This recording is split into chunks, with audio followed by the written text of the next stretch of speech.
کہا جاتا ہے کہ قیامت سے پہلے ایک وقت ایسا آئے گا جب پوری دنیا میں ہر جگہ کفر کا تسلط ہو اور تمام زمین فتنہ و فساد سے بھر جائے گی اور لوگ عیش و عشرت میں گم ہو جائیں گے۔ یہ وہ زمانہ ہوگا جب لوگوں کی عمریں گھٹ جائیں گی، لوگ ایک دوسرے سے گتھم گتھا ہو جائیں گے اور ایک دوسرے کے قتل و خون کے پیاسے ہوں گے۔ اس وقت پوری دنیا پر عیسائیوں کا غلبہ ہوگا، ساری زمین کفرستان ہو جائے گی، صرف مکہ و مدینہ میں مسلمان ہوں گے اور وہیں پر اسلام ہوگا۔ لہٰذا اس وقت تمام اللہ کے ولی اپنے علاقوں کو چھوڑ کر مکہ شریف اور مدینہ شریف پہنچ جائیں گے۔ یاد رہے رمضان کا مہینہ ہوگا، ابدال طواف خانہ کعبہ میں مصروف ہوں گے، حضرت امام مہدی بھی وہاں ہوں گے اور اس وقت آپ کی عمر 40 ایئرز ہوگی، 40 سال آپ کی عمر ہو چکی ہوگی۔ اولیاء انہیں پہچانیں گے، پھر تمام لوگ ان کے ہاتھ پر بیعت کریں گے اور وہاں سے یہ سب کو اپنے ساتھ لے کر ملک شام کی طرف چلے جائیں گے۔ امام مہدی کے آنے کا ذکر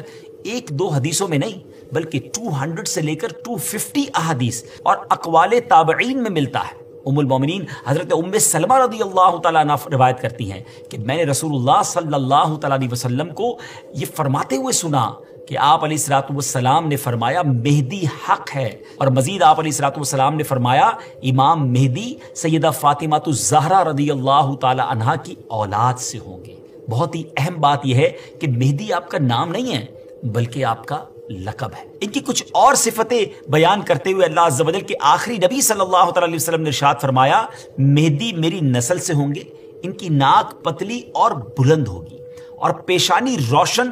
اور نورانی ہوگی اور ان کا رنگ جو ہے وہ عربیوں جیسا ہوگا، ان کے دائیں رخسار پر تل ہوگا اور آپ کی سیرت حضور علیہ الصلوۃ والسلام جیسی ہوگی۔ امام مہدی کے ظاہر ہونے سے پہلے دریائے فرات پہاڑ کی طرف سے پھٹ پڑے گا اور اس میں سے موجود سونا ظاہر ہونے لگے گا۔ ان کے آنے سے پہلے رمضان شریف کی پہلی تاریخ کو چاند گہن ہوگا اور اسی دن سیم ڈے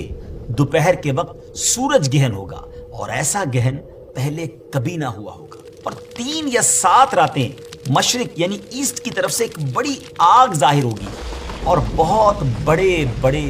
زلزلے ارتھ کویک بھی آئیں گے۔ امام مہدی کے آنے سے پہلے قسطنطنیہ شہر، جی ہاں جس کو آج ہم استنبول کہتے ہیں، ایک بار پھر غیر مسلموں کے ہاتھ میں چلا جائے گا۔ تو جب مکہ پاک میں تمام لوگ امام مہدی کے ہاتھ پر بیعت کر لیں گے تو پھر وہ وقت آئے گا کہ ایک بار پھر قسطنطنیہ، ایک بار پھر استنبول جو ہے مسلمانوں کو مل جائے گا۔ اور ابھی یہ معاملہ چل ہی رہا ہوگا کہ اتنے میں شور مچ جائے گا، آواز آئے گی کہ دجال آ گیا، دجال آ گیا، اور پھر امام مہدی یہ سن کر سب لوگوں کو لے کر ملک شام چلے جائیں گے۔ لیکن جب وہ وہاں پہنچیں گے تو پتہ چلے گا کہ یہ آواز شیطان کی تھی اور اس نے جھوٹ بولا تھا۔ لیکن امام مہدی کے شام پہنچنے کے بعد واقعی پھر دجال نکل آئے گا اور پھر امام مہدی اپنے لشکر کو لے کر وہیں محصور ہو جائیں گے اور اتنے میں دجال پوری دنیا گھوم لے گا۔ رسول اللہ صلی اللہ علیہ وسلم نے فرمایا کہ دین کے کمزور ہو جانے کی حالت میں دجال نکلے گا، اور دجال سے متعلق تفصیلات بیان کرنے کے بعد آپ علیہ الصلوۃ والسلام نے فرمایا اس کے بعد عیسیٰ بن مریم علیہ الصلوۃ والسلام